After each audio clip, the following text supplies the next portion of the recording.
Permission എടുക്കാതെ എങ്ങനെയാണ് അവരുടെ ശബ്ദം ഈ സിനിമയിൽ വരുന്നത്? അത് അവര് തന്നെ നമുക്ക് സിജു ചെന്ന് കഥ പറഞ്ഞ് മനസ്സിലാക്കി അവരുടെ അനുവാദത്തോടെ തന്നെയാണ് നമ്മൾ ഈ സിനിമയിൽ ആ ഫോട്ടോ ഉപയോഗിച്ചിട്ടുള്ളതും അതിനകത്തുള്ള ആ ശബ്ദം കേൾക്കുന്നത്. അത് അവർ തന്നെ ഡബ് ചെയ്തിരിക്കുന്നതാണ്. വളരെ അല്ലേ? അല്ല, ചോദിക്കാൻ പറ്റില്ല. ഇതേ ആള് തന്നെ നേരത്തെ ഒരു പടം കണ്ടായിരുന്നോ? സത്യം പറ.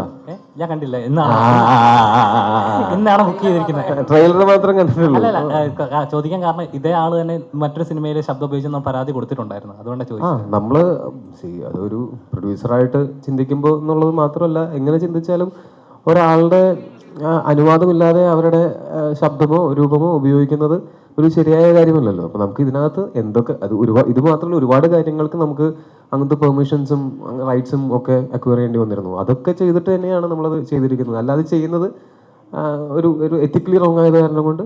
പിന്നെന്ന് വെച്ചാൽ ഞങ്ങൾക്ക് ഇപ്പോൾ സിജു ആദ്യം പറഞ്ഞ സമയത്ത് ഇത് എങ്ങനെയായിരിക്കും എന്നൊന്നും നമുക്കറിയില്ലായിരുന്നു. പക്ഷെ നമ്മളിങ്ങനെ ഒരു ആവശ്യമായിട്ട് ചെന്നപ്പോൾ കൃത്യമായിട്ട് കാര്യങ്ങൾ നേരെ പോ, അത്രേ ഉള്ളൂ. Very simple. നമുക്ക് അങ്ങനെ എന്താ പറയുക, ഈ സിനിമയ്ക്ക് അങ്ങനെ ഒരു സൗണ്ട് കൊണ്ട് മാത്രം ആ പ്രസൻസ്, ആ ഫോട്ടോ കാണിക്കുമ്പോൾ മുതൽ പിന്നെ ആ ക്യാരക്ടർ അതിലുണ്ടായിട്ടുള്ള ആ ഹ്യൂമർ എന്ന് പറയുന്നത് ത്രൂ ഔട്ട് സിനിമയിലും ഉണ്ട്. അത് നമുക്ക് വേറെ ആരുടെങ്കിലും ശബ്ദം വെച്ച് അത് അച്ചീവ് ചെയ്യാൻ പറ്റുമായിരുന്നു എന്ന് ചോദിച്ചാൽ എനിക്കറിയില്ല. ഇത് തന്നെയാണ് അതിൻ്റെ റൈറ്റ്.